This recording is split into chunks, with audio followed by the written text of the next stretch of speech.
Hi guys, good morning. അപ്പോൾ രാവിലെ തന്നെ ഞാൻ എന്താ അടുക്കളയിലോട്ട് കയറി. രാവിലത്തെ ഫുഡ് ഞാൻ ഒന്ന് ചെറുതായിട്ട് ചൂടാക്കി. കപ്പയും പിന്നെ ബീഫ് കറി ഉണ്ടായിരുന്നു, അപ്പോൾ അത് ചട്ടിയിലിട്ട് ചൂടാക്കി. അപ്പോൾ ചെറുതായിട്ട് എൻ്റെ കൈയൊന്ന് പൊള്ളാൻ പോയതാണ്, ഭാഗ്യത്തിന് എന്തുകൊണ്ടോ പൊള്ളിയില്ല. അപ്പോൾ അതങ്ങനെ ഇളക്കി. പിന്നെ ഞാൻ പാത്രത്തിലോട്ടിട്ട് ഒരു നല്ല മുരിഞ്ഞ പൊറോട്ട സോഫ്റ്റ് അതും അങ്ങ് മിക്സ് ചെയ്ത് കൂട്ടി അങ്ങ് കഴിച്ച്. സെറ്റ് ടേസ്റ്റ് ആയിരുന്നു. രാവിലത്തെ കുശാലായി. അതും ഫിനിഷാക്കി. പിന്നെ ഉച്ചയായപ്പോഴേക്കും ഞാൻ രാവിലത്തെ കപ്പ ചൂടാക്കിയതും ചോറും പിന്നെ മീൻ ഫ്രൈ ഉണ്ടായിരുന്നു. അപ്പോൾ അതും അങ്ങ് കൂട്ടി അങ്ങ് കഴിച്ച് നല്ല ടേസ്റ്റ് ആയിരുന്നു. കുറച്ച് വെള്ളവും കുടിച്ച് അങ്ങനെ ടി വിയും കണ്ട് അവിടെ ഇരുന്ന് അതും ഫിനിഷാക്കി. പിന്നെ ഒരു 4 മണിയൊക്കെ ആയപ്പോഴേക്കും എനിക്ക് പുറത്ത് കൊണ്ട് വന്നു, തുണിയൊക്കെ തയ്ക്കാൻ കൊടുക്കാണ്ടായി. അപ്പോൾ അതിൻ്റെയൊക്കെ അറേഞ്ച്മെൻറ്റ്സ് അങ്ങനെ പുറത്തോട്ടൊക്കെ പോയി വന്നതിന് ശേഷം ഞാൻ ഫ്രഷായി. വീട്ടിലത്തെ കോസ്റ്റ്യൂമൊക്കെ ഇട്ടു.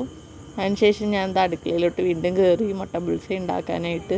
രാത്രി പ്രത്യേകിച്ച് വലിയ കറിയൊന്നും ഇല്ലാത്തതുകൊണ്ട് ബുൾസൈയിൽ അങ്ങ് അഡ്ജസ്റ്റ് ചെയ്തു. അങ്ങനെ കുരുമുളകും ഉപ്പൊക്കെ ഇട്ടിട്ട് നല്ല സെറ്റാക്കി ബുൾസൈ ഉണ്ടാക്കി. അതും ചോറും പിന്നെ സലാഡും ഉണ്ടായിരുന്നു. അപ്പോൾ അതൊക്കെ കൂടി മിക്സ് ചെയ്ത് കഴിച്ചു. അപ്പോൾ അങ്ങനെ രാത്രിയിലത്തെ ഫുഡായി. അപ്പോൾ നല്ല ടേസ്റ്റ് ആയിരുന്നു.